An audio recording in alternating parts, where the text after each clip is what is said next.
Hi friends, welcome to ஆறு கலை சமையல். ஆறு கலை சமையல் இன்றைக்கி என்ன பார்க்க போனால், கலையரிசியமாக வந்து வாழைப்பூ வாங்கி வடையாக சுடாதுங்க. ஏன்னா அது பிக்கிறது சிரமம்னு நினச்சிட்டு கலையரிசியமாக வாங்க அது சுத்தவும் சுடாது.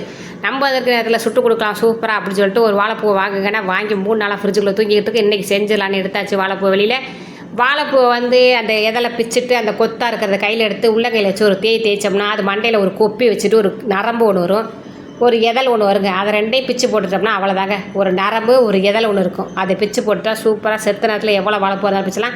கையில் கொஞ்சம் நல்ல மட்டும் தடவிக்கிட்டோம்னா அந்த கரைப்படாமல் இருக்கும். ட்ரெஸ்ஸில் எதுலேயுமே கரைப்படாமல் கொஞ்சம் தண்டாமல் உட்காந்துக்கிட்டு பிக்கணும். அது ஒன்று தாங்க அதுக்கிட்ட. ஆனால் இதோட மருத்துவ குணம் அவ்வளோ இருக்குது வாழைப்பூக்கு. அதனால் அதை கண்டிப்பாக வாழைப்பூ வாங்கி எதையாவது ஒன்று செஞ்சு சாப்பிட்டுக்க. நாங்கள் இன்றைக்கி வடை சுட போகிறோம். எல்லா வாழைப்பூவையும் க்ளீன் பண்ணியாச்சு, தண்ணியில் அலசியாச்சு. மிக்ஸி ஜாரை எடுத்து வச்சுக்கிட்டு நாங்கள் ஒரு 2 வாட்டியாக அரைச்சிக்கிட்டோங்க. நீங்கள் எந்த அளவுக்கு அரைக்க முடியுமோ அந்தளவுக்கு அரைச்சிங்க. ஒரு 2 ட்ரிப்பாக கலையிட்ட கொடுத்து அரைச்சாச்சு. அதை வந்து வேக வச்சு சில பேர் வடை சுடுவாங்க. அந்த மாதிரி வேக வச்சு சுடாதீங்க, பச்சையாகவே அரைச்சி சுடுங்க, சூப்பராக இருக்கும். கரகரன்னு இந்த மாதிரி அரைச்சிக்கோங்க. இதுக்கு முன்னாடி கடலைப்பருப்பு வந்து ஒரு 100 கிராம் கடலைப்பருப்பு வந்து அலசி விட்டு தண்ணியில் ஊற வச்சுருக்கோம். கிளைமேட் பாருங்கள், வெளியில் சூப்பராக இருக்குது. மழை அப்படியே பூ மாதிரி சத்தமே இல்லாமல் மென்மையாக அப்படியே பனி துளி மாதிரி மழை அழகாக பெஞ்சிட்ருக்கு. கலையை சுட்டு கிச்சனில் நல்லா ஜில்லுன்னு இருக்குது. வீடு தான் கொஞ்சம் இருட்டாக இருக்குது, லைட்டு போட்டு கொஞ்சம் மங்களாக இருக்குது. ஏன்னா வெளியில் கிளைமேட் வந்து இருட்டாக இருக்கிறனால 1 மணி நேரமாக ஊற வச்ச கடலைப்பருப்பு நல்லா ஊறிட்டாங்க. அவங்க தண்ணியை நல்லா வடிச்சிட்டு மிக்ஸி ஜாரில் சேர்த்துட்டு அந்த வாழைப்பூ அரைச்ச மிக்ஸி ஜார்லேயே சேர்த்துட்டு அதில் கொஞ்சமாக சோம்பு, அந்த வடைக்கு தேவையான உப்பு, ஒரு 2 காஞ்ச மிளகா, பூண்டு பல், பெருங்காயத்தூள் எல்லாம் போட்டு கரன்னு அரைச்சிடலாம். அதில் ஒரு 10 கடலைப்பருப்பை மட்டும் எடுத்து அந்த வாழைப்பூ அரைச்சி வச்சுருக்கோம்ல அதில் போட்டலாம். மேலே சாப்பிடும்போது சூப்பராகவும் டேஸ்ட்டாகவும் இருக்கும். அதில் 10 கடலைப்பருப்பு மட்டும் போட்டு பாக்கி தண்ணி ஊற்றாமல் வாழைப்பூ அரைச்ச மாதிரி அரைச்சி கரக்கரை எடுத்துகிட்டு வந்து எல்லாத்தையும் ஒன்றா சேர்த்தாச்சு. இதுக்கப்புறம் இதில் என்ன சேர்க்க போகிறோம் அப்படின்னா, பொடியாக இருக்கிற பச்சை மிளகா, கொஞ்சம் கருவேப்பிலை, கொஞ்சம் வெங்காயம், புதினா தலை வீட்டில் இருந்துச்சு, அதை போட்டால் வாசனையாக இருக்குன்னு அதையும் கொஞ்சம் போட்டாச்சு. போட்டு நல்லா பெசன்னு கலையரிசியமாக பிசைஞ்சிட்டு உப்பு மட்டும் பார்த்துக்கிட்டோம், கொஞ்சம் கம்மியாக இருந்துச்சு. கொஞ்சமாக உப்பையும் சேர்த்துட்டு ரெடி பண்ணி வச்சுட்டு சமையலெல்லாம் முடிச்சுட்டு லாஸ்ட்டாக சாப்பிட போகிறப்ப சுட்டோம்னா சூடாக இருக்கும்ன்ட்டு வேலையெல்லாம் முடிச்சுட்டு சூப்பராக ரெடி பண்ணியாச்சுங்க. அப்புறம் அழகாக ஒரு உருண்டையை வச்சு இந்த உள்ளங்கையில் வச்சு அந்த உள்ளங்கையை ஒரு அமுக்கி எண்ணெயை காய வச்சு, எண்ணெய் வந்து ரொம்ப சிம்மில் வச்சாலும் எண்ணெயை குடிச்சிரும், வேகமாக வச்சாலும் வேகமாக கரிஞ்சு போயிடும்.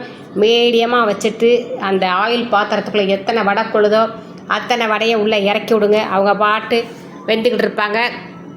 மழை நேரம் நல்லா சூப்பராக மொறு வடையை சுட்டு சாப்பிட்றதுக்கு எப்படி திரும்ப இருந்துச்சு. சாதத்துக்கு சைடிஷாக வச்சு சாப்பிடல. அதுக்குள்ளே எத்தனை வடை சேர்றாங்களோ அத்தனை வடை இறக்கி விட்ருக்கேன். அவங்க பாடு வந்துட்டுருக்கேன். கலையரிசி இவ்வளோ நேரம் இது மெனக்கடணுமா, நான்லாம் சுடவே மாட்டேன்னு சொன்னிச்சு. கலையரிசி இது உடம்புக்கு ரொம்ப நல்லது, கண்டிப்பாக செஞ்சு சாப்பிடணும். கலையரிசி என்ன கலையரிசி இப்படி சொல்லிவிட்டு அப்படின்னு சொல்லிட்டு நான் சுட்டுத்தரேன், நீ சாப்பிட்டு பார்த்துட்டு சொல்லு அப்படின்னு சொல்லியாச்சு. வடையை பூரா இறக்கிட்டாச்சு. இப்போ ஒவ்வொருத்தங்களே கொஞ்சம் நேரம் கழித்து அப்படியே பிரட்டி விட்டோன்னு வச்சுக்கோங்களேன், சூப்பராக ரெடி ஆகிட்டு வருவாங்க. நல்லா சாப்பிட்றதுக்கு டேஸ்ட்டாகவும் சுவையாகவும் இருக்கும். வாழைப்பூ வடை யாருமே வேணான்னு சொல்ல மாட்டாங்க பாருங்கள். அப்படியே ஒவ்வொரு வடையாக திருப்பி விட்டுக்கலாம். சூப்பராக ரெடி ஆகிட்டு இருக்காங்க பாருங்கள். இப்போ என்ன செய்ய போகிறோன்னா, ரெடி பண்ணதுக்கப்புறம் பெரிய ஜாரணி இருக்குல்ல, அரிக்கரண்டி, அந்த கரண்டியை வச்சுக்கிட்டு இவங்களை ஒவ்வொருத்தரையாக எடுத்து அந்த ஜாரணிக்குள்ளே போட்டோம்னா ஒரே நேரத்தில் 4-5 வடை கூட எடுத்துடலாம். இப்போ இந்த அரிக்கரண்டியில் எடுத்தோம்னா 1-2 தான் எடுக்க, அப்படியே டொப்புன்னு எண்ணெயில் விழுந்துருவாங்க. அதில் பெரிய ஜாரணியை உள்ளர விட்டோம்னா அவங்கள எடுத்து இவங்களுக்குள்ளே போட்டோம்னா அவங்க அப்படியே டொப்புன்னு எண்ணெயெல்லாம் ஒரு ட்ராப் கூட இல்லாமல் எல்லா எண்ணெயும் வடித்து சுத்தமாக சூப்பராக ரெடி ஆயிடுவாங்க. இந்த மாதிரி தாங்க எந்த பலகாரம் சுட்டாலும் சரி, இன்னொரு கரண்டியை வச்சு அதில் எடுத்து விட்டோம்னா அவங்க எண்ணெயை பூரா கீழே ட்ராப் பண்ணி விட்ருவாங்க. இந்த எல்லா எண்ணெயும் வடிஞ்சிருச்சு பாருங்கள் சூப்பராக. இப்போ எடுத்து எல்லாத்தையும் வச்சுக்கிட்டு கலையரிசியை கூப்பிட்டு கலையரிசிக்கு சாப்பாடை போட்டு இன்றைக்கி சாம்பாருக்கும் வாழைப்பூ வடைக்கும் செம சூப்பருங்க. அருமையான அது வெண்டிக்காய் புளிமண்டி வேறு செஞ்சு செமையாக இருந்துச்சு. சூப்பராக சாப்பிட்டா நீங்களும் இந்த மாதிரி வாழைப்பூ வடை சுட்டு சாப்பிடுங்க. ஓகே பாய், நன்றி, வணக்கம்.